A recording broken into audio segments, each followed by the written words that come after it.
Suratul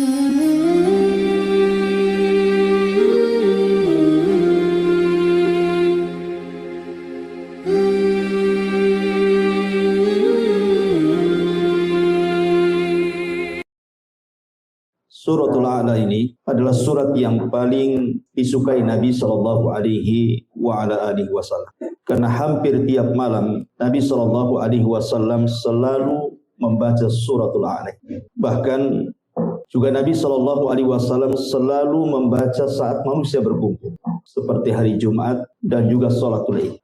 Dan itu disebutkan dalam sebuah hadis, kana yutiru bisabbihisma rabbikal a'la. Beliau setiap malam ketika salat witir, maka beliau selalu membaca sabbihisma rabbikal a'la, kemudian qul ya ayyuhal kafirun dan qul huwallahu ahad. Hampir setiap malam. Bahkan dalam surah atau dalam salat Id juga Nabi Shallallahu Alaihi Wasallam sebagian besar membaca sabbihisma rabbikal a'la dan hal ataka hadithul ghasy. Bahkan Nabi Shallallahu Alaihi Wasallam juga dibiasakan membaca setiap malam itu sebelum tidur beliau membaca tasbih, karena permulaan surah Al-A'la ini dimulai dengan tasbih. Di sebelum tidur beliau minimalnya tasbih itu beliau merutinkan sampai disebutkan dalam sebuah hadis, kana la yanamu hatta yaqra al-musabbihat wa yaqulu fiha ayatun khairun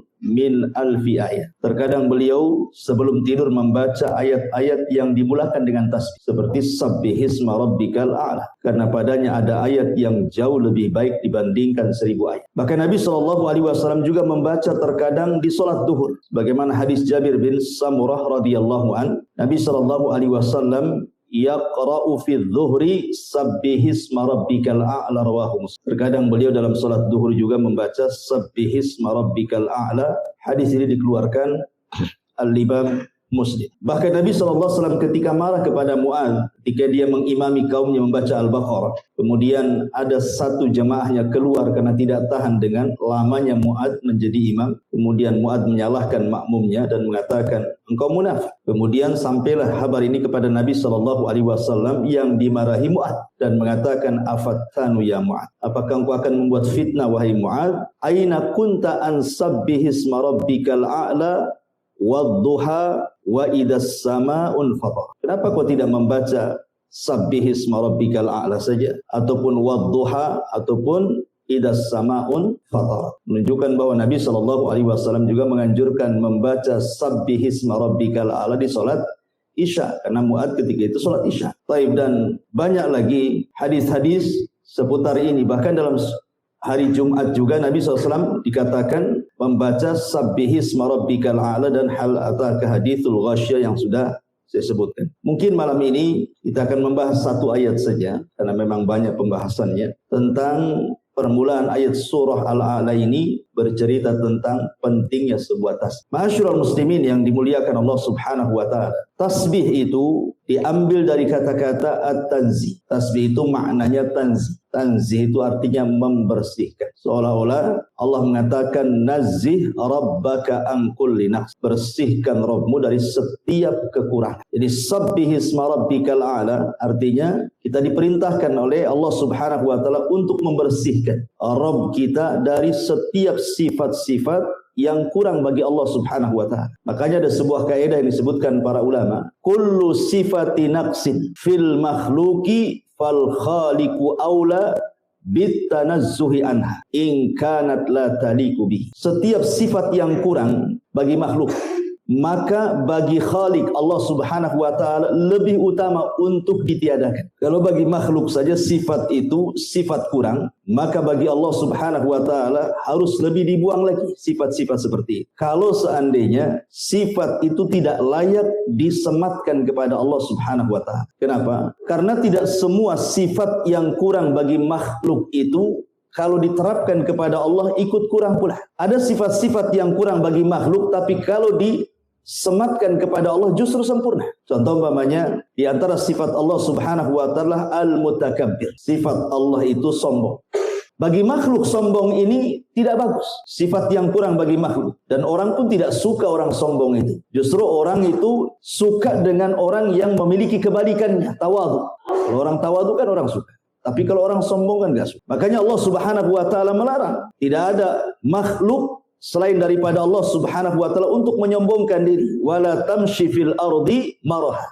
Janganlah kalian berjalan di muka bumi ini dengan kondisi sombong. Dan nanti pada hari kiamat orang-orang yang sombong di dunia itu akan dikecilkan badannya seperti seekor semut. Di tengah-tengah orang besar yang berjalan menuju Allah Subhanahu wa taala sehingga dia terseok-seok untuk menghindari kaki-kaki orang besar. Jadi ketika di dunia dia merasa besar, Allah kecilkan nanti pada hari kiamat. Makanya dahulu ada seorang ulama namanya Malik ibn Dinar rahimahullahu taala. Tiba-tiba di hadapannya lewat jenderal perang namanya Muhallib ibnu Abi Safra. Muhallib ibn Abi Safra, seorang jenderal perang, ma'ruf, dikenal. Kata Malik ibn Dinar ini, karena cara jalannya Muhallib ini seolah-olah cara jalan orang yang sombong. Makanya kemudian ditegur, "Ma hadza? Inna hadza misyatu yubghiduhu Allah." Apa-apaan kau berjalan ini? Jalan seperti itu tidak disukai oleh Allah Subhanahu wa taala. Muhallib ini karena merasa jenderal, yang ngomong kepada Malik ibn Dinar, "Ala ta'rifuni?" Kamu sembarang saja ngomong kepadaku seperti itu. Tidakkah kau tahu siapa aku? Nah, gitu. Dia jenderal, satu ulama pula. Maka kata Malik ibn Dinar menasihati, "Bahkan aku tahu siapa dirimu dengan sebenar-benar pengenalan." Kemudian kata Muhallib mengatakan, "Lalu siapa aku ini?" Dikiranya mungkin Malik ibn Dinar akan mengatakan, "Ya kau seorang jenderal, orang yang sangat dihormati dalam pasukanmu." Ternyata bukan itu kata-kata Malik ibn Dinar.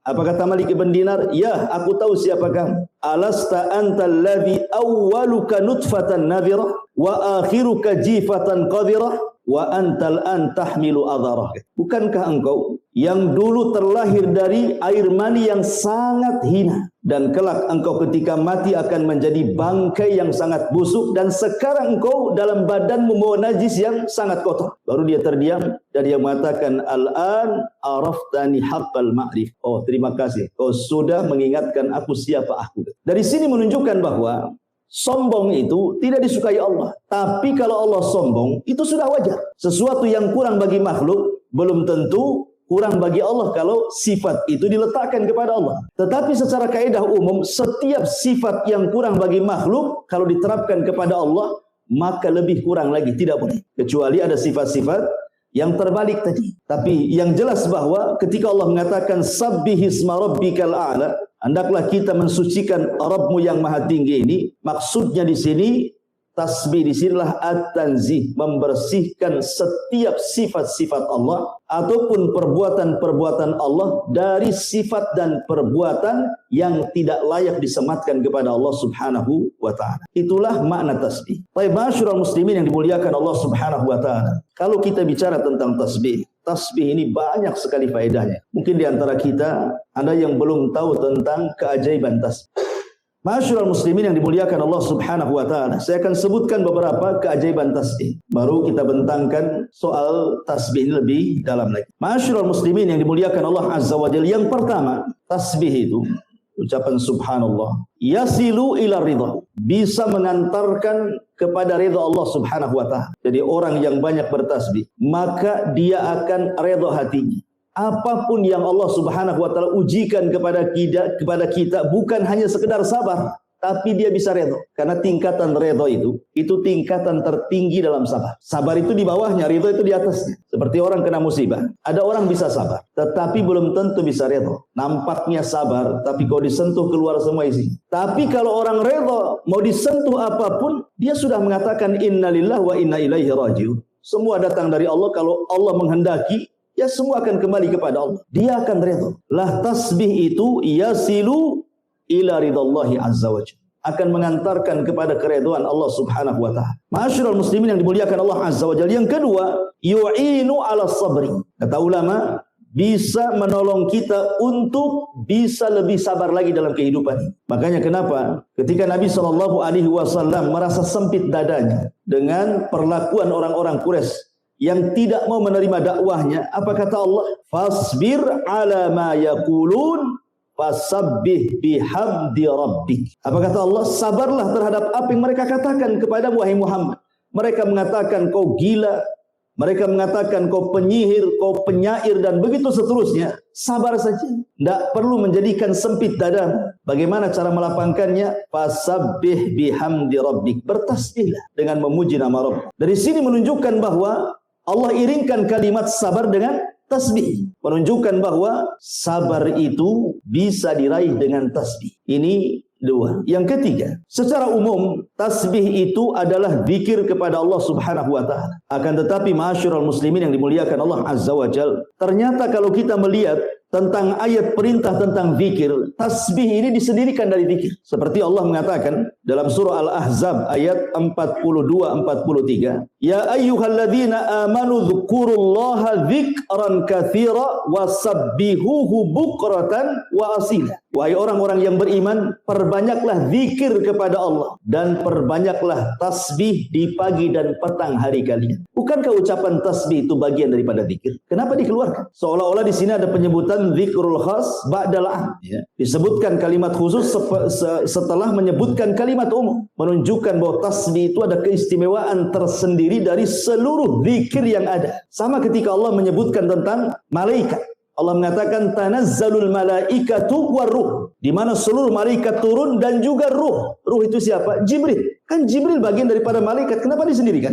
Menunjukkan bahwa Jibril ini bukan sembarang malaikat. Makanya dari sini ketika Allah keluarkan tasbih dari zikir, padahal dia bagian daripada zikir, menunjukkan bahwa tasbih ini bukan zikir biasa. Ketika kita mengucapkan subhanallah, subhanallah, subhanallah, ini bukan zikir biasa. Ini zikir yang spesial. Kalau zikir saja Allah mengatakan ala bi dzikrillahi tatmainnul qulub, bahwa dengan zikir kepada Allah itu tenang hatinya, maka tasbih itu bukan hanya menenangkan hati, sampai kepada melembutkan hati. Jadi hati kita akan lembut lagi. Bukan hanya tenang saja, lembut hati kita. Ini diantara faedah yang ketiga. Kemudian faedah yang keempat, bahwa tasbih juga termasuk maqasidut tauhid ataupun maqasidu ad-da'wati ilallah. Tujuan daripada dakwah kepada Allah, tujuan daripada tauhid terangkum dalam tasbih. Ketika Nabi Musa alaihi salatu wassalam, dia hendak berdakwah kepada Fir'aun dalam surah Toha. Kan Musa ini kan pelat ngomong, dia tidak bisa ngomong fasih.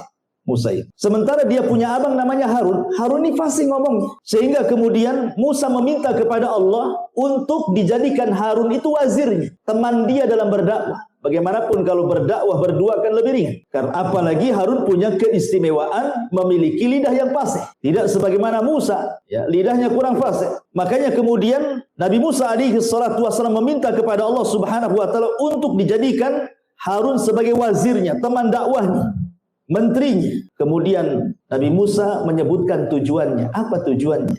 Disebutkan dalam surah Toha 33, kai nusabbihuka katsira wa nadhkuruka katsira, supaya aku bisa lebih bertasbih kepadamu ya Rabb, dan supaya aku bisa lebih mengingatmu. Dengan dimasukkannya Harun dalam dakwah, menunjukkan bahwa alasan Musa itu supaya ketika dia menggabungkan Harun kepada dakwahnya akan lebih bisa menyukseskan dakwahnya, sehingga dia bisa banyak bertasbih kembali kepada Allah dan banyak mengingat Allah Subhanahu wa taala.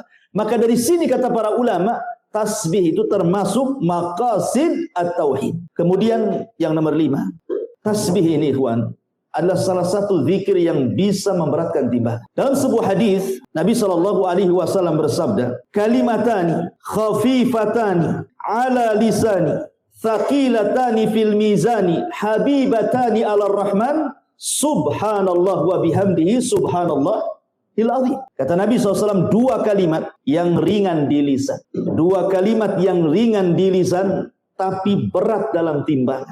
Bukan hanya itu saja, dicintai Ar-Rahman, Allah Subhanahu wa taala. Kemudian Rasul mengatakan, bacalah subhanallah wa bihamdi subhanallahil azim. Dulu pernah saya ceritakan, ada seorang syekh bercerita tentang seorang kakek. Kakek ini, dia orang awam, bukan ulama, bukan thalabatul ilmi, orang awam. Tapi dia rajin ke masjid untuk sholat. Jadi suatu hari, tiba-tiba setelah sholat wajib, dia mendekati imam. Kemudian mengatakan, ya imam, ajarkan kepadaku satu ajaran yang diajarkan Nabi kepada kita, biar aku bisa mengamalkan. Tiba-tiba imam sholat ini kaget kan itu, tapi dia teringat dengan hadis ini. Dia mengatakan, kalau begitu dengarkan Nabi SAW bersabda, kalimatani khafifatani ala lisani, thaqilatani fil mizani, habibatani ala rahmani, subhanallah wa bihamdihi, subhanallahil azim. Langsung ditangkap hadis ini, kemudian langsung dihafal sama kakek ini. Kemudian dia pulang. Subhanallah. Dia hanya menghafal satu hadis ini, tapi dia dakwahkan, dia amalkan dan dia dakwahkan hadis ini kepada semua manusia yang dijumpai dia. Datang ke kondangan kawin, dia ngomong di hadapan orang, Nabi bersabda, ada 2 kalimat yang ringan di lisan, berat dalam timbangan, dicintai Ar-Rahman, katakan subhanallah wa bihamdihi, subhanallahil azim. Masuk ke pasar, dia ceramah di hadapan orang-orang pasar. Orang pasar, ada 2 kalimat ringan di lisan, berat dalam timbangan, dicintai Ar-Rahman, katakan subhanallah wa bihamdihi, subhanallahil azim. Ketemu orang di jalan ngomong begitu. Pokoknya setiap ketemu orang dia sampaikan hadis ini. Pernah antum melakukan seperti ini? Yang ada malu antum. Tiba-tiba Allah takdirkan kakek ini jatuh sakit gara-gara ditabrak mobil. Masuk dia ke rumah. 3 hari dia koma. Hari ketiga dia sadar. Kemudian keluarganya senang. Ketika dia sadar, yang pertama dipanggil bukan keluarganya. Aina dokter? Mana dokter? Oh, dokter langsung dipanggil, sibuk tuh dokternya. Kata dokter sambil pegang tangannya, iya kek, saya dokter. Kata kakek ini, ya dokter, Nabi bersabda, 2 kalimat ringan di lisan, berat dalam timbangan, dicintai Ar-Rahman, katakan dok, subhanallah wa bihamdihi, subhanallahil azim. Kemudian dia mati. Dia akhiri kematiannya dengan subhanallah wa bihamdihi, subhanallahil azim. Memberatkan timbangan dia. Karena tasbih ini, ikhwatu fiddin, sekali lagi, banyak keistimewaan. Ini baru sedikit yang saya ceritakan, masih banyak. Jadi dia bisa memberatkan timbangan dan dicintai Allah Subhanahu wa taala. Ingat, kalau Allah mencintai kita, apa yang terjadi? Nadahu Jibril. Allah akan panggil Jibril. Apa kata Allah? Ya Jibril, inni uhibbu fulana. Aku suka dengan si fulan. Maka Jibril mengatakan, ketika Allah mengatakan, ya Jibril, aku suka dengan si fulan, maka kau juga harus suka. Jibril langsung panggil semua malaikat dan mengatakan, wahai malaikat-malaikat Allah, Allah suka dengan si fulan, kalian juga harus suka dengan si fulan itu. Hanya mengucapkan kalimat subhanallah wa bihamdihi, subhanallahil azim. Luar biasa. Kemudian ma'asyiral muslimin yang dimuliakan Allah Azza wa Jalla, subhanallah, kalimat tasbih ini bisa menolak takdir Allah Subhanahu wa taala. Ajaib, ya. Bisa menolak takdir. Disebutkan di dalam surah Al-Anbiya ketika Allah Subhanahu wa taala bicara tentang kisah Nabi Yunus. Ketika Nabi Yunus alaihi salatu wassalam, dia lari dari kaumnya karena merasa tidak beriman dengan dakwahnya. Akhirnya dia murka, kemudian ingin mencari daerah baru. Padahal belum diizinkan Allah. Tiba-tiba dia keluar, kaumnya pula tobat. Yunus tidak tahu. Ketika dia naik kapal, tiba-tiba kemudian kapal itu entah berantah berhenti sendiri di tengah lautan, terombang-ambing ombak. Kalau seandainya beban-beban kapal tidak diturunkan, maka akan terjungkirlah kapal itu dengan bahtera. Maka semua barang-barang dijatuhkan. Rupanya masih juga berat juga. Barang sudah tidak ada, tinggal orang. Akhirnya mereka pun saling mengundi siapa yang berhak untuk mencemplungkan dirinya supaya jangan mati semua. Maka setelah diundi, rupanya yang keluar Nabi Allah Yunus. Maka orang-orang tahu siapa Yunus. Jangan kau, kan? Yang lain saja dikocok lagi, tapi Yunus lagi yang keluar. Akhirnya Yunus sudah tahu bahwa ini adalah sudah takdir dia. Maka Yunus pun kemudian menerjunkan diri, rupanya sudah dihantar ikan besar dan melahapnya. Dan Yunus pun harus tinggal di perut ikan dengan 3 kegelapan. Gelap malam, gelap perut ikan, dan gelap dasar lautan. Harusnya secara takdir Yunus mati. Mana bisa orang hidup di perut bumi? Oksigen dari mana? Kita nyelam saja bisa mati. Apalagi dalam perut ikan. Di kegelapan malam, di dasar lautan pula. Siapa yang menjadikan Yunus selamat? Allah Subhanahu wa ta'ala. Apa penyebabnya? Tasbih. Yang menyebabkan Nabi Allah Yunus kemudian diselamatkan dari takdir Allah Subhanahu wa ta'ala, dari kematian, adalah tasbih. Fanada fi dhulumati alla ilaha illa anta subhanak inni kuntu minadh dhalimin. Maka Yunus pun terus berdoa kepada Allah. Tidak ada sembahan yang berhak disembah kecuali Dia. Subhanak.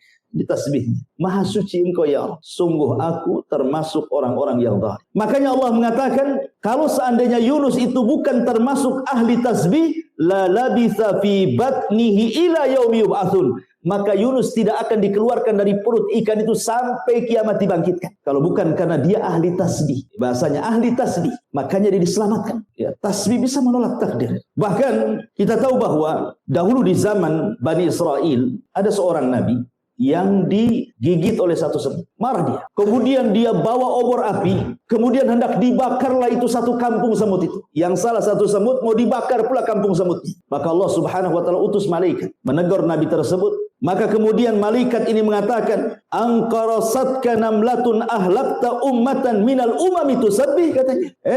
Kamu ini gimana? Hanya gara-gara satu semut yang menyakitimu, tiba-tiba kau mau membakar kampung semut yang mereka senantiasa bertasbih kepada Allah. Lihat bagaimana semut bertasbih. Makanya para talabatul ilmi, seperti antum ini sedang belajar, seluruh hewan-hewan lautan yang ada di perut lautan dan semua hewan-hewan semut yang ada di dalam lubangnya, mereka memintakan ampun kepada Allah Subhanahu wa taala untuk kehadiran kita di majelis taklim, karena mereka umat yang bertasbih. Ma'asyiral muslimin yang dimuliakan Allah Azza wa Jalla. Kemudian juga di antara faedah tasbih adalah bisa senantiasa mengingatkan kita kepada Allah Subhanahu wa taala. Karena mengingat Allah Subhanahu wa taala itu sangat penting, ikhwan. Karena sampai saja kemudian kita tidak ingat Allah Subhanahu wa taala, ini bahaya. Disebutkan dalam sebuah hadis yang luar biasa, bahwa ketika seseorang itu mengucapkan subhanallah subhanallah, maka kalimat zikir itu akan berputar-putar mengelilingi arsy. Dan disebutkan dalam hadis Nuaim ibn Bashir,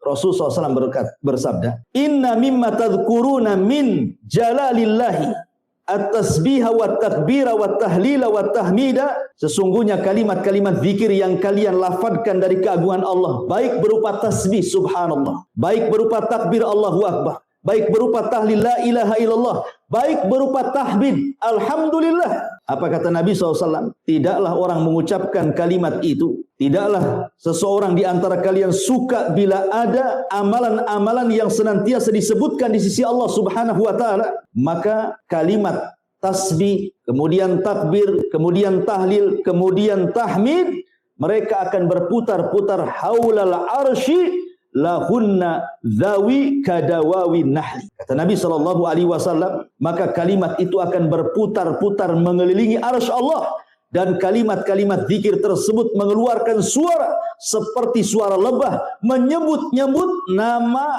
orang yang sedang menyebut-nyebut nama Allah di sisinya. Jadi kita diingatkan terus dengan Allah dengan zikir itu.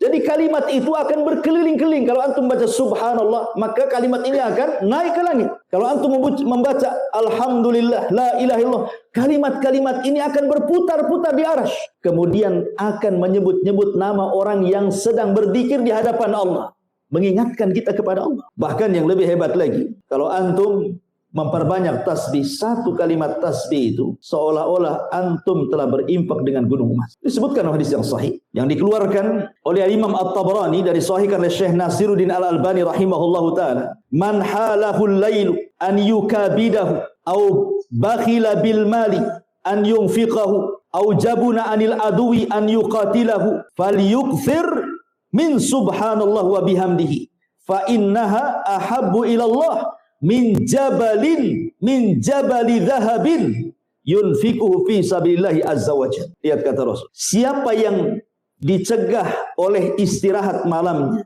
sehingga dia tidak bisa sholat malam, atau kebakhilannya sehingga dia tidak mau berinfak, atau ketakutannya sehingga dia tidak mau berjihad perang, maka hendaklah perbanyak ucapkan subhanallah wa bihamdi. Maha suci Allah dan dengan segala pujian milik Allah, karena yang demikian itu lebih disukai Allah dari gunung emas yang engkau infakkan di jalan Allah. Kalau kita membaca subhanallah, subhanallah, kata Rasul, itu lebih baik daripada gunung emas yang engkau infakkan di jalan Allah. Kalimat tasbih saja. Dan siapa juga yang punya gunung emas?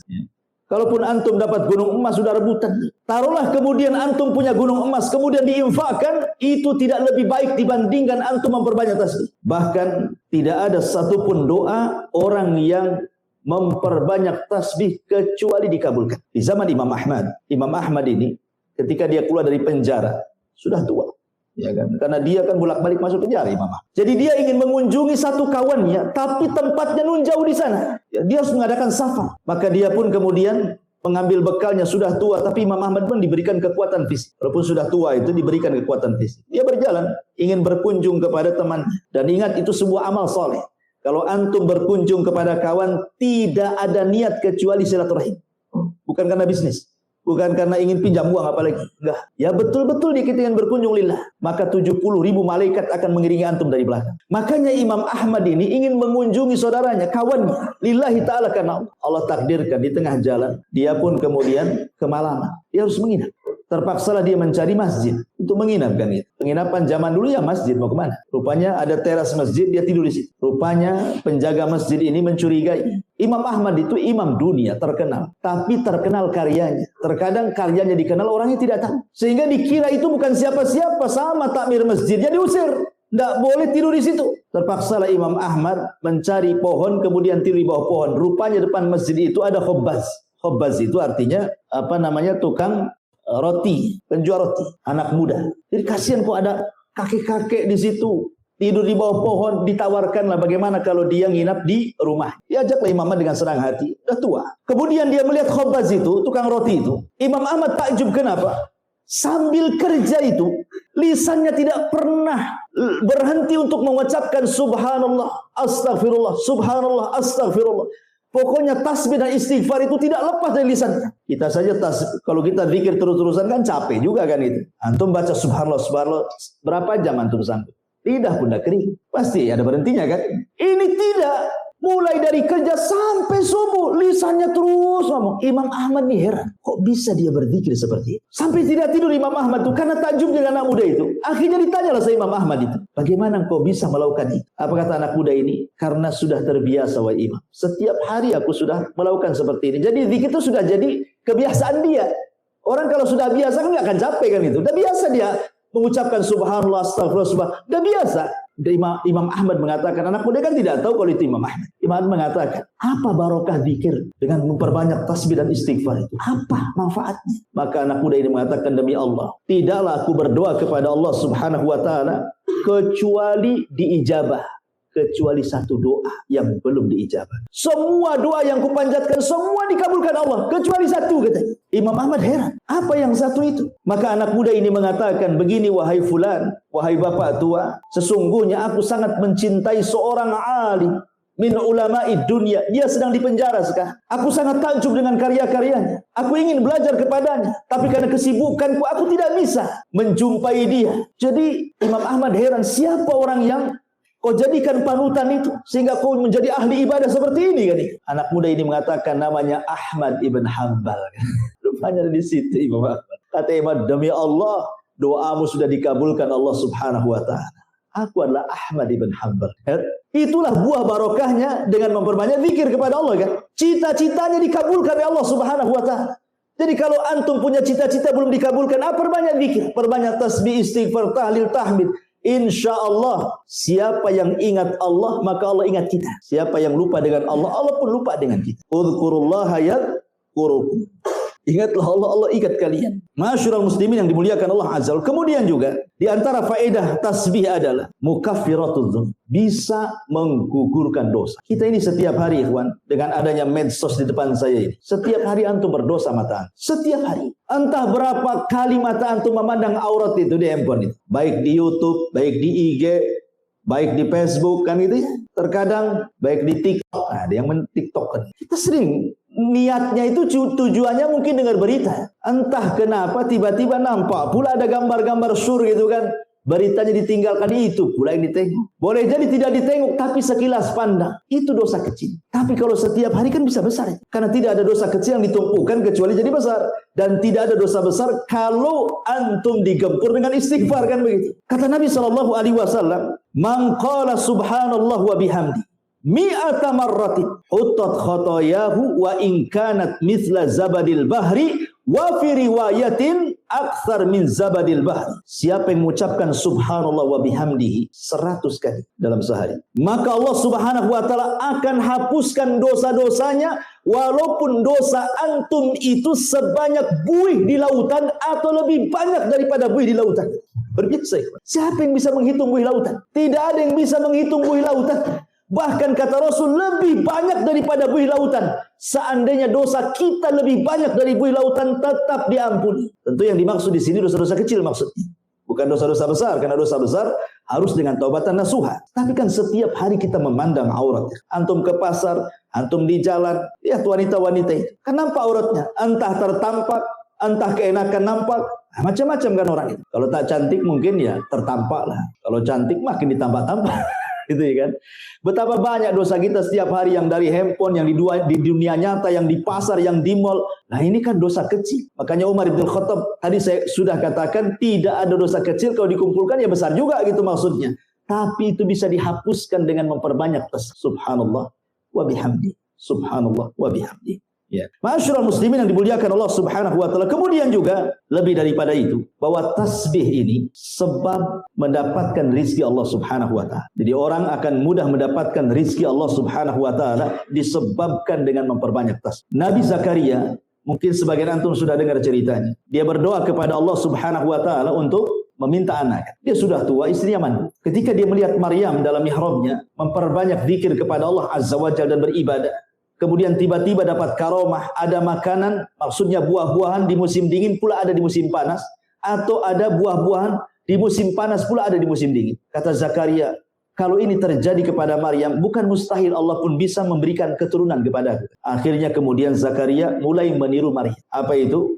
Memperbanyak ibadah di mihrab, seraya berdoa kepada Allah agar minta diberikan keturunan. Allah kabulkan, Allah kabul. Kemudian ketika datang malaikat memberi kabar bahwa dia akan memiliki keturunan dengan nama yang tidak ada sebelumnya, yang diberi nama oleh dia, namanya Yahya. Zaman itu nggak ada Yahya, kecuali Zakaria saja yang memberi nama Yahya. Kalau sekarang banyak Pak Yahya, di mana-mana ada Pak Yahya. Dulu nggak ada nama Yahya kecuali putra Zakaria.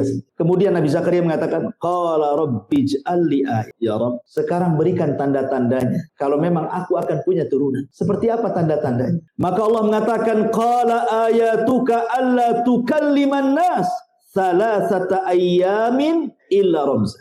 Tandanya kalau istrimu hamil, maka tiba-tiba kau akan bisu. Kau tidak akan bisa ngomong selama 3 hari. Kau hanya bisa mengisyaratkan dengan mata, dengan telinga, dengan dahi, dengan tulisan. Pokoknya kau akan susah ngomong. Kalau engkau kemudian merasa susah bicara dan itu selama 3 hari, itu istrimu lagi hamil. Itu tandanya. Kemudian di ujung ayat Allah katakan apa? Wadhkur rabbaka katsira wasabbih bil ashiyyi wal ibkar. Maka ingatlah terus Rabbmu dan banyak-banyaklah bertasbih di waktu pagi dan petang. Kata ulama tafsir, di antara sebab dikabulkannya Nabi Zakaria punya keturunan karena dia memperbanyak tasbih dan zikir. Ya, ini rizki, sesuatu yang mustahil bagi kita kan? Rupanya mungkin pula bagi Allah Subhanahu wa taala. Dengan apa? Ya tadi memperbanyak zikir, terutama tasbih. Dan itu juga dijelaskan dalam nasihat Nuh alaihi salatu wassalam. Suatu ketika Nuh sebelum wafat, itu kan mengumpulkan putra-putranya. Dikumpulkan putra-putranya. Kemudian Nuh mengatakan kepada anak-anaknya, aku wasiatkan kepada kalian dengan 4 perkara. Yang 2 kuperintahkan, yang 2 kularang. Adapun yang 2 kuperintahkan, jangan lupa dengan kalimat la ilaha illallah. Sebab kalau seandainya kalimat itu ditimbang di satu neraca, kemudian 7 lapis langit dan 7 lapis bumi ditimbang di neraca satunya, maka la ilaha illallah jauh lebih berat dibandingkan langit dan bumi. Ini satu. Kemudian yang kedua, kata Nuh alaihi salatu wassalam, yang pertama la ilaha illallah, kemudian menjelaskan tentang keutamaannya. Kemudian yang kedua, wa subhanallah wa bihamd. Wasiat yang kedua kata Nuh, jangan lupa membaca subhanallah wa bihamd. Apa faedahnya kata Nuh? Fa innaha salatu kulli syai'in wa biha yurzaqul khalqu. Kata Nuh alaihi salatu wassalam bahwa ucapan subhanallah wa bihamdi adalah doa setiap makhluk yang Allah ciptakan, dan dengan sebab itulah makhluk diberikan rezeki Allah. Dengan subhanallah wa bihamdi itu sebab itulah Allah kasih rezeki. Karena tasbih ini ikhwan, semua bertasbih. Nanti saya akan sebutkan dalil-dalilnya. Malaikat bertasbih, lautan bertasbih, semut bertasbih, bahkan petir juga bertasbih. Semua yang diciptakan Allah itu semua bertasbih. Kita masih menjelaskan keutamanya dulu. Ma'asyiral muslimin yang dimuliakan Allah Subhanahu wa taala. Kemudian juga selain juga diberikan rezeki oleh Allah Subhanahu wa taala, tasbih itu bisa menghilangkan keperitan dunia. Siapa di antara kita yang tidak pernah terkena masalah? Pasti di antara kita banyak masalah. Ada yang karena hutang dia masalah kan itu. Ada yang karena keluarga, mungkin masalah dengan pasangan, mungkin masalah dengan anak-anak. Ya kan? Mungkin masalah di kantor, mungkin masalah di jalan. Masalah itu tidak akan ada hentinya. Selesai ini, datang yang lain. Karena memang dunia ini tempat ujian. Tetapi bagaimana solusinya supaya kita keluar daripada masalah itu? Maka diantaranya adalah dengan cara bertasbih kepada Allah Subhanahu wa taala. Tadi saya jelaskan dalilnya. Ketika Nabi SAW ditimpa masalah yang luar biasa dari kaumnya, walaqad na'lamu annaka yadiku sadruka bima yaqulun, kata Allah, fasabbih bihamdi rabbika wa kun minas sajidin. Dan sungguh kami tahu dadamu menyempit wahai Muhammad karena ucapan orang-orang kafir itu. Tetapi perbanyak tasbih dengan memuji Rabbmu dan teruslah kau sujud kepada Allah. Perintah yang pertama kepada Rasul sebelum disuruh untuk memperbanyak sujud apa? Tasbih dulu kan. Suruh memperbanyak tasbih supaya lapang dadamu.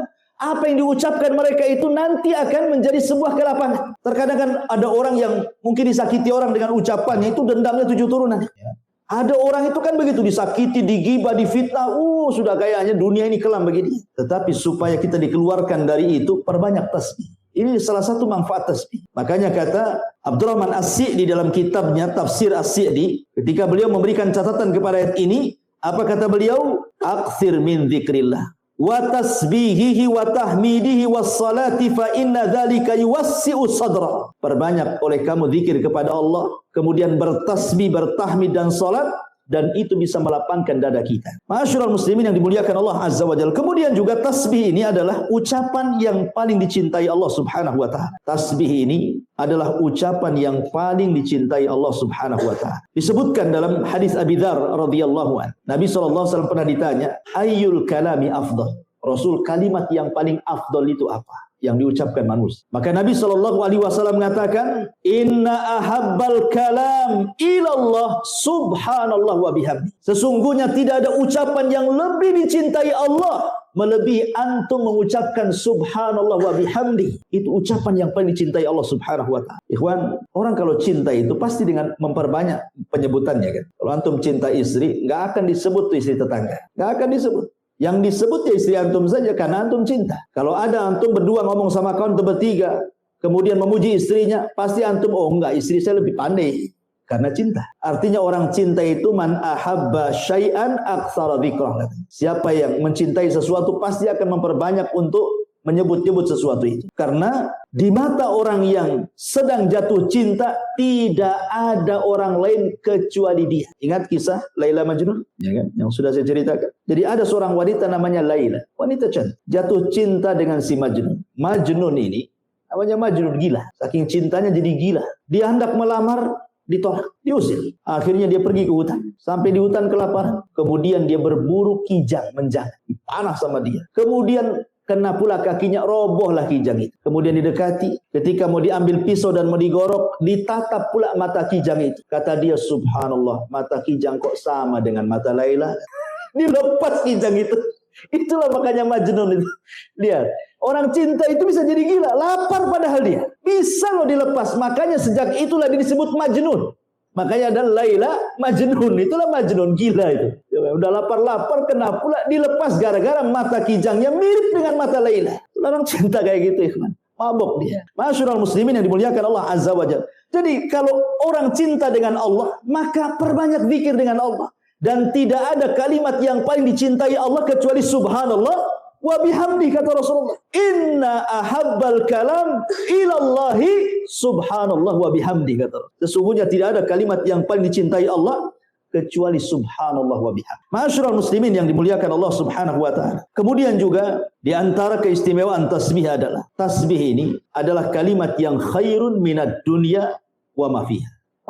Seandainya dunia yang banyak macam-macamnya ini, ada rumahnya, ada gedungnya, ada tanahnya, ada perhiasannya, itu dibandingkan dengan tasbih, maka dunia itu tidak ada apa-apa. Nabi SAW mengatakan dalam sebuah hadis yang diriwayatkan oleh Abi Hurairah radhiyallahu anhu dari Nabi SAW, seandainya la an aqula subhanallah wa bihamdi, seandainya aku mengucapkan subhanallah walhamdulillah wala ilaha illallah Allahu akbar, kata Rasul, seandainya aku katakan subhanallah walhamdulillah wala ilaha illallah Allahu akbar, ahabbu ilayya mimma tala'at alaihi syamsu, lebih baik bagiku dibandingkan cahaya matahari. Cahaya matahari ini cahaya yang bisa melalui bumi, kawan. Kalau tidak ada matahari, apa gunanya dunia? Gelap. Ya kan? Untuk apa dunia itu? PLN mana yang bisa kemudian menerangi bumi 24 jam kalau tidak ada matahari? Artinya di sini kinayah bahwa ucapan tasbih itu lebih baik dibandingkan dunia dan isinya. Karena Rasul mengibaratkan lebih baik dibandingkan matahari terbit dari mulai terbit sampai terbenam. Kemudian juga di antara keutamaan tasbih adalah tasbih itu simatu ahlil iman. Itu ciri orang yang beriman kepada Allah Subhanahu wa taala sebagaimana disebutkan dalam surah Nur ayat 36-37. Fi buyutin adinallah an turfa wa yudhkar fiha ismuhu yusabbihu lahu fiha bil ghudwi wal asar. Di rumah-rumah yang Allah izinkan untuk diangkat, maksudnya di masjid-masjid, diizinkan oleh Allah untuk diangkat namanya. Kemudian disebut-sebut namanya dengan cara zikir, yusabbihu lahu fiha bil ghudwi wal asar. Maka orang-orang yang beriman senantiasa mereka bertasbih di pagi dan petang hari mereka. Menunjukkan bahwa tasbih, orang yang mempunyai tasbih itu bagian daripada simatu ahlil iman, ciri orang yang beriman kepada Allah Azza wa Jalla. Ma'asyiral muslimin yang dimuliakan Allah Azza wa Jalla, termasuk juga di antara keutamaannya adalah kasbu hasanatin katsiratin fi awqatin yasiratin. Membaca subhanallah bihamdihi ini sama dengan antum berniaga. Modalnya kecil tapi untungnya besar. Modalnya mungkin 100.000, untungnya pula 100 juta. Enak gak? Enak lah. Untuk bisnis modalnya cuma 100.000, untungnya pula 100 juta. Mana ada perniagaan yang seuntung ini? Lihat kata Nabi SAW dari hadis Sa'd bin Abi Waqqas radhiyallahu anhu. Kami duduk-duduk bersama Nabi SAW. Apa kata Rasul? Ayat jazu ahadukum an yaksiba kulla yaumin alfa hasan. Lemahkah kalian dalam setiap hari kalian mendapatkan 1000 kebaikan? Sahabat berpikir, macam mana 1000 kebaikan? Kalau sholat 1000 kali sholat, siapa yang tahan? Kalau puasa 1000 hari, ini kan hitungannya 1 hari. Puasa macam mana puasa? Ya harus 1000 kali puasa kan gitu ya. Jadi pandangan para sahabat seolah-olah harus banyak ibadah untuk mendapatkan 1000 kebaikan itu. Kemudian sahabat ini bertanya, bagaimana caranya? Dalam 1 hari kita mendapatkan 1000 kebaikan itu. Maka Nabi SAW mengatakan, yusabbih mi'ata tasbihati fayuktab lahu alfa hasan. Cukup engkau bertasbih 100 kali, maka dicatat di sisi Allah 1000 kebaikan. Bayangkan bandingannya. Kita cuma 100 kali, tapi balasannya 1000. Ibaratnya saya contohkan tadi, antum modalnya 100.000, dapatnya pula juta-juta kan begitu. Ini menunjukkan juga keutamaan apa? Membaca subhanallah wa bihamdihi, tasbih kepada Allah. Dan yang terakhir, bahwa kalau ingin menanam tanaman di sorga, kita ingin nanam sekarang ya di sorga, apa bisa-bisa? Dengan cara apa? Kata Nabi SAW, man qala subhanallah wa bihamdi ghurisat lahu bihi nakhlatun fil jannah. Barang siapa yang mengucap 1 kali saja subhanallah wa bihamdi, itu antum sudah menanam 1 pokok kurma di sorga. Padahal pokok kurma ini antum punya 1 saja di samping rumah berbuah, viralnya luar biasa, ya kan? Boleh jadi antum pagar, siapa yang nengok suruh bayar. Itu ya kan? Ya.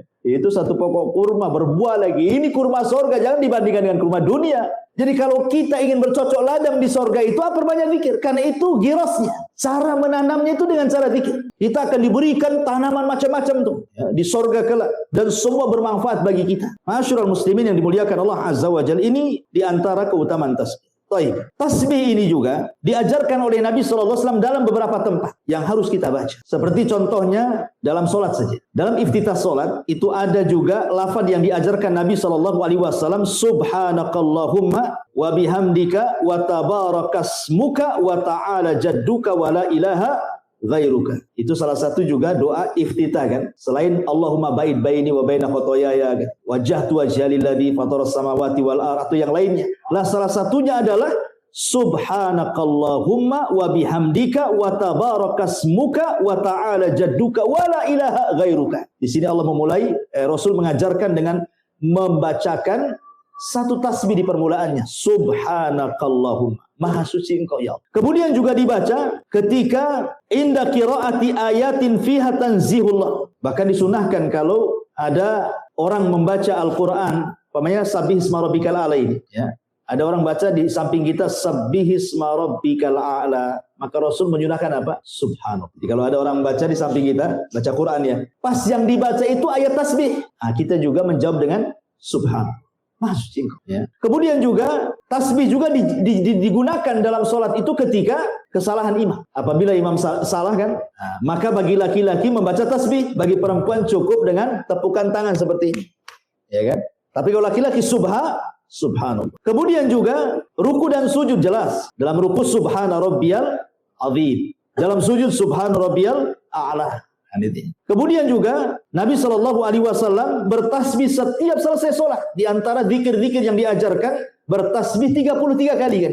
Bertahmid 33 kali, kemudian takbir 33 kali digenapkan dengan la ilaha jadi 100. Jadi tasbih juga dibaca dalam rangka zikir setelah sholat. Kemudian juga tasbih kita baca ketika kita mendengar suara petir. Kalau ada kilat, ada petir, hujan lebat gitu ya. Kemudian nampak kilat, kemudian ada petir yang menyambar gitu, menggelegar, maka disunahkan membaca apa? Subhanallah. Kemudian juga ketika takjub, ya, ketika takjub juga sama. Ketika takjub antum melihat pamannya ada antum jalan kemana gitu, nengok pemandangan kok indah sekali, maka antum disunahkan mengucapkan subhanallah. Kemudian juga ketika ditunjukkan kepadanya azamat Allah, keagungan Allah Subhanahu wa taala. Wah, ada anak ini cerdas sekali, padahal masih kecil, hafal Quran, ya kan? Ini luar biasa, ini kan keagungan Allah namanya kan?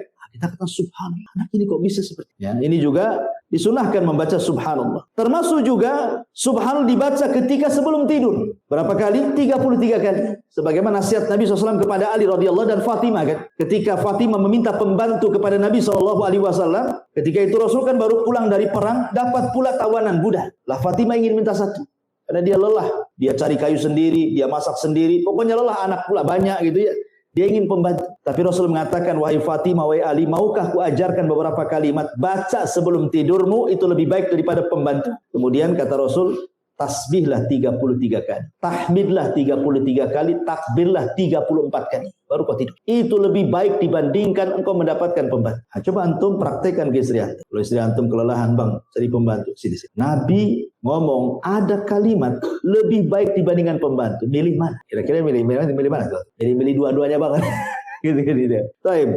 Kemudian juga disunahkan ketika intibah minan naum. Ketika seseorang terbangun dari tidur juga disunahkan membaca subhanallah. Kemudian juga disebutkan juga ketika al-istiwa ala al-markub. Antum naik di atas kendaraan, antum baca subhanallah. Bahkan ketika antum berjalan di kendaraan, kalau menanjak antum disuruh takbir Allahu Akbar ya. Kalau nurun disuruh tasbih subhanallah. Semua maha suci Allah Subhanahu wa taala. Termasuk juga indal kusuf, indal qarab ya, ketika salat gerhana, ketika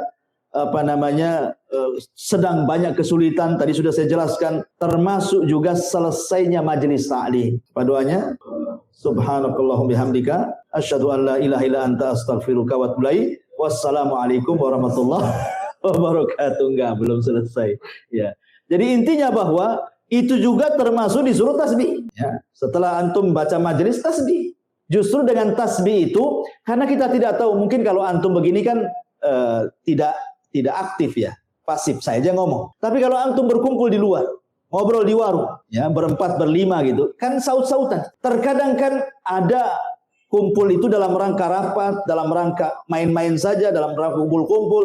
Terkadang adalah kalimat-kalimat itu yang menyinggung. Kita tidak tahu, entah ketika ngobrol itu tahu gibain orang, ya, tahu-tahu menghina orang. Makanya supaya antum keluar dari majelis itu tidak punya dosa, itulah ada namanya kafaratul majlis. Maka disebut kafarah itu untuk menghilangkan dosa di majelis itu. Karena kalau orang sudah bermajelis itu macam-macam omongannya di situ kan. Entah tidak sadar ngomongin orang, menghina orang, entah yang di situ pula tersinggung kan. Maka sebelum pergi baca ya kafaratul majlis supaya keluar itu sebagaimana masuk yang tidak punya dosa. Jangan pula masuk tak punya dosa, keluar pula banyak dosa gitu maksud. Makanya ada namanya kafaratul majlis. Lah kafaratul majlis itu salah satu kandungannya adalah tasbih. Karena dimulai dengan tasbih itu. Menunjukkan, dan tadi saya sudah katakan bahwa tasbih itu bisa menggugurkan dosa. Ma'asyiral muslimin yang dimuliakan Allah Subhanahu wa taala. Baik. Kemudian kalau kita melihat di dalam Al-Qur'anul Karim, tasbih ini Allah Subhanahu wa taala sampai menyebut dalam tatanan bahasa Arab, ada yang dalam bentuk fi'il madhi, ada yang dalam bentuk fi'il mudhari, ada yang dalam bentuk fi'lul amr, ada juga yang dalam bentuk masdar. Coba bayangkan, semua kata kerja ada. Contoh umpamanya, kata kerja yang fi'il mudhari umpamanya ya. Contohnya, banyak dalam Al-Qur'an Seperti yusabbihu lillahi ma fis samawati wa ma fil ard. Yusabbihu lillahi ma fis samawati wa ma fil ard al-malikul quddus. Ya kan, dalam surah Al-Jumu'ah. Allah mulai dengan fi'il mudhari' yusabbih ataupun dengan kalimat masdar subhanakallah, subhanallah. Itu masdar artinya. Seperti Allah Subhanahu wa taala mengatakan la ilaha illa anta subhanaka inni kuntu minadh dhalimin. Atau dalam bentuk fi'il madhi, sabbaha lillahi ma fis samawati wal ardi wa huwal azizul hakim. Surah Al-Hadid. Atau dalam bentuk perintah seperti yang kita sedang kaji ini. Sabbih, itu perintah namanya kan? Sabbih, bertasbihlah engkau. Lihat bagaimana Allah Subhanahu wa taala sampai-sampai menyebutkan kalimat tasbih dalam Al-Qur'an itu banyak sekali. Ada yang mengatakan sampai 900 kali. Kalimat tasbih diulang-ulang dalam Qur'an. Saking banyaknya, saking pentingnya kalimat tasbih. Sampai ada dalam bentuk fi'il madhi, fi'il mudhari', fi'il amr, ada juga dalam bentuk masdar gitu ya. Karena saya katakan tadi keutamanya sudah saya jelaskan secara global tadi. Baik, kalau kita melihat tentang alam semesta ini, bagaimana Allah Subhanahu wa taala menjelaskan bahwa semua makhluk itu bertasbih kepada Allah. Allah bertasbih untuk dirinya. Sebagaimana Allah mengatakan dalam surah As-Saffat ayat 180, Subhana rabbika rabbil izzati amma yasifun. Di sini Allah bertasbih kepada dirinya sendiri. Ya. Kemudian para malaikat bertasbih. Yusabbihuna al-laila wan nahara la yafturun. Malaikat itu bertasbih siang dan malam, tidak bosan. Jadi tasbih itu ucapan malaikat. Zikirnya malaikat setiap hari, siang malam tidak berhenti. Kemudian juga tasbih juga adalah ucapan para nabi. Seperti umpamanya Nabi Musa ketika meminta untuk melihat Allah. Apa kata Musa? Angdur ilaika ya Rabb. Tolong tampakkan wajahmu kepadaku ya Rabb. Apa kata Allah? Lantarani, kau enggak bisa melihat wahai Musa. Tapi kalau kau maksa, lihat gunung itu. Fasaufa, kalau engkau melihat gunung itu tidak bergempa, maksudnya diam saja, tidak hancur, fasaufa tarani, engkau akan melihat. Falamma tajalla rabbuhu lil jabali ja'alahu dakka. Allah katakan ketika Allah betul-betul menampakkan kepada gunung Saina itu, hancur gunung batu itu. Fasara Musa sa'iqam. Musa pun terpental kemudian pingsan. Setelah dia bangun, apa kata Musa? Tubtu ilaika. Musa mengatakan, Subhanaka tubtu ilaika. Maha suci engkau ya Rabb. Aku taubat kepadamu. Gak akan minta lagi untuk engkau tampakkan kepada aku. Lihat, Musa menyebut subhana. Begitu juga tadi kisahnya Nabi Yunus kan? La ilaha illa anta subhanaka inni kuntu mina zalimin. Itu zikirnya para nabi. Tasbih itu zikirnya para nabi. Zikirnya para rasul. Termasuk juga gunung-gunung. Termasuk juga binatang-binatang, burung-burung. Semua bertasbih kepada Allah. Dan itu Allah mengatakan, wasakharna ma'a Daud al-jibala yusabbihna wat-tayra. Dan kami tundukkan kepada Daud gunung-gunung yang bertasbih dan juga burung-burung yang bertasbih. Kemudian juga Allah Subhanahu wa taala menjelaskan tentang tasbihnya ar-ra'du. Petir kilat itu bertasbih. Wa yusabbihur ra'du bihamdi. Dan petir itu bertasbih kepada Allah dengan senantiasa memujinya. Bahkan penduduk sorga juga bertasbih. Da'wahum fiha subhanakallahumma. Ini penduduk surga mengatakan subhanakallahumma, bertasbih. Termasuk juga semua yang diciptakan Allah bertasbih. Dan itu Allah mengatakan sabbaha lillahi ma fis samawati wa ma fil ard. Semua yang ada di langit, semua yang ada di bumi bertasbih. Kalau orang senantiasa bertasbih, ikhwan, orang itu tidak mungkin melakukan kemaksiatan. Bumi yang kita pijak bertasbih.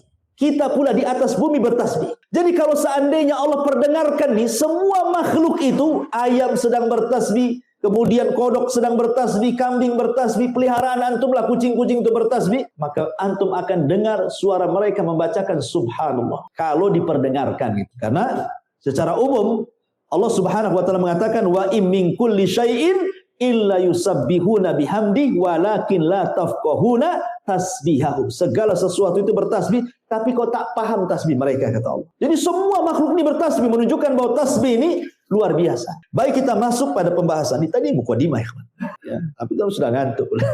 ini pembahasannya di sini. Ya. Jadi kalimat tasbih itu, apa yang ditasbih, apa yang ditanzi, apa yang dibersihkan sebenarnya? Membersihkan Allah dari apa? Sehingga demikian hebatnya kalimat tasbih itu. Apa yang dibersihkan dari Allah Subhanahu wa taala? Pertama, secara bahasa, tasbih itu diambil dari as-sabhu. Sabhu itu, antum pernah dengar bahasa as-sibahah. Kalau orang berenang, dalam bahasa Arab disebut sibahah. Itu renang. Jadi sabhu itu artinya taharruk, gerak. Kalau disebut sabbaha fil ma, artinya dia sedang renang. Kalau sabbaha fil hawa, artinya dia sedang terbang.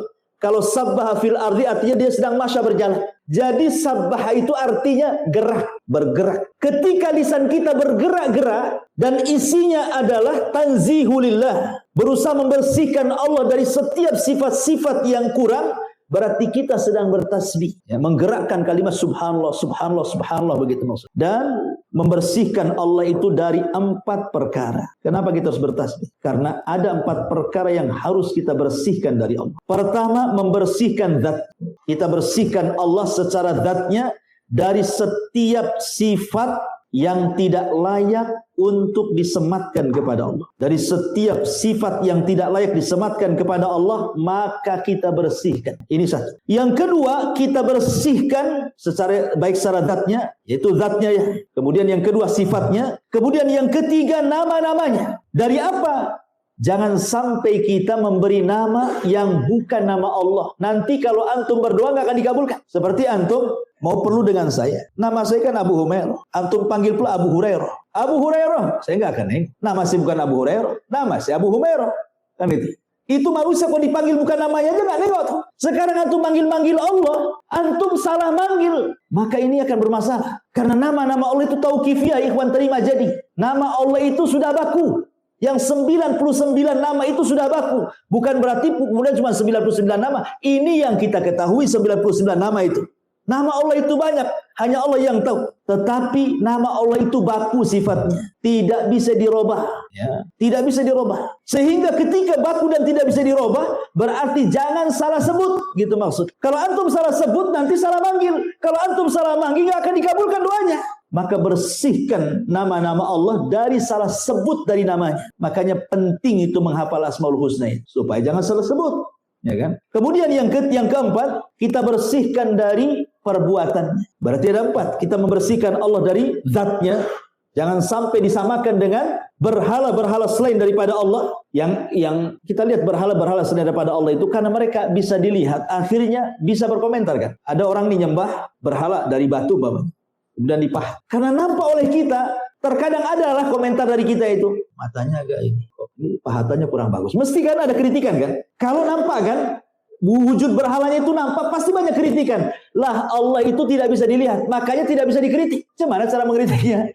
Barang itu, kalau kita mau mensifati itu ada 3 caranya. 1, antum pernah lihat, pamannya ini botol, ya. Oh ini botol. Ana katakan, antum tahu nggak botol itu seperti apa? Karena antum pernah melihat. Oh tahu botol kayak gini. Karena pernah melihat. Atau ada kembarannya. Ini ada kembarannya nih. Memang yang aslinya saya tidak tahu. Tapi KW-nya saya pernah lihat. Nah, mungkin betulnya kurang lebih. Atau tidak pernah melihat. Tidak ada KW-nya. Tapi dapat kabar dari orang yang pernah melihat. Sekarang kita terapkan dengan Allah. Ya kan? Siapa yang pernah melihat Allah? Tidak ada. Berarti tidak bisa kita terima. Kemudian ada nggak orang yang pernah melihat kembarannya Allah? Mustahil Allah punya kembar. Bagaimana caranya? Paling tinggi yang ketiga. Kita mengenal Allah dari orang yang Allah utus sebagai nabinya yang diberitahu tentang sifat dan nama-namanya. Rasulullah. Hanya itulah kabar tentang Allah dari Rasulullah. Makanya ketika kita bicara tentang nama dan sifat bagi Allah, tetapkan nama itu sebagaimana yang Allah tetapkan dalam Al-Quran atau sebagaimana yang Rasul tetapkan dalam hadis. Begitu juga sifat-sifatnya. Dengan tidak mentasbih menyerupakan. Dengan tidak mentakib membagaimanakan. Dengan tidak mentaktil menghapus dan begitu seterusnya. Itulah akidah ahli sunnah.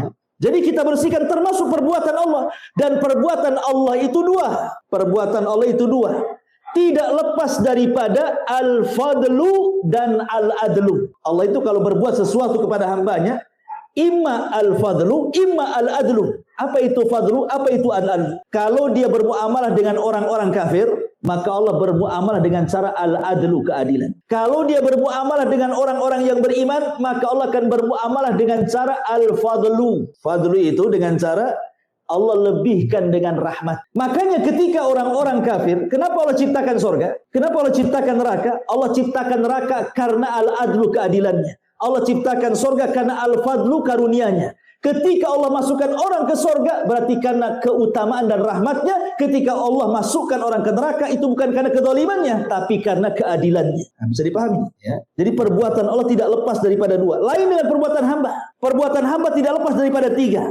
Pertama zalim. Hamba itu zalim, tidak pernah adil. Ya. Dan ini kebanyakan orang zalim.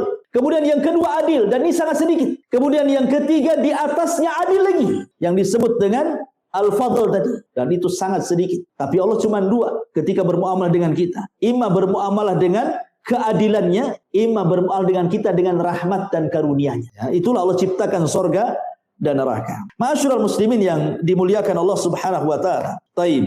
Di sini Allah mengatakan sabbihisma rabbikal a'la. Sucikanlah nama Rabbmu al-a'la yang maha tinggi. Al-a'la ini sifat daripada Rabb. Dan kalimat Rabb sendiri itu kalimat khususiyah daripada kalimat rububiyah. Jadi kalau disebut Rabb artinya kita bicara tentang perbuatan Allah yang khusus bagi Allah. Seperti Allah menciptakan, Allah mengatur, Allah menguasai, dan begitu seterusnya. Ya. Makanya kalimat Ar-Rabb tidak boleh dipanggil kepada makhluk. Walaupun artinya Rabb itu secara bahasa lah Sayyid, Tuan. Ya kan? Seperti, ataupun pemilik. Seperti Abdul Muthalib pernah mengatakan kepada Abroha, adapun unta itu saya Rabbnya, Rabbul Ibil. Kan itu ya. Adapun Ka'bah itu ada Rabbnya sendiri, maksudnya Allah kan gitu ya. Atau kalimat Rabb itu bisa kalimat Sayyid. Rasul mengatakan tidak boleh kita ngomong, pamannya ada budak dengan tuannya. Kemudian kita katakan kepada budaknya ini, berilah makan kepada Rabbmu. Tidak boleh. Walaupun secara bahasa itu adalah sama makna Sayyid, tapi katakanlah berilah makan kepada Sayyidmu atau kepada Maulamu gitu ya. Jangan dikatakan Rabbmu.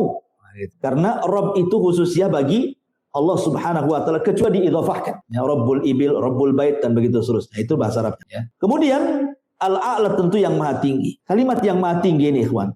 Dan ini kita tetapkan bahwa Allah Subhanahu wa taala itu ulu di atas ketinggian. Lalu apa yang dimaksud ketinggian itu?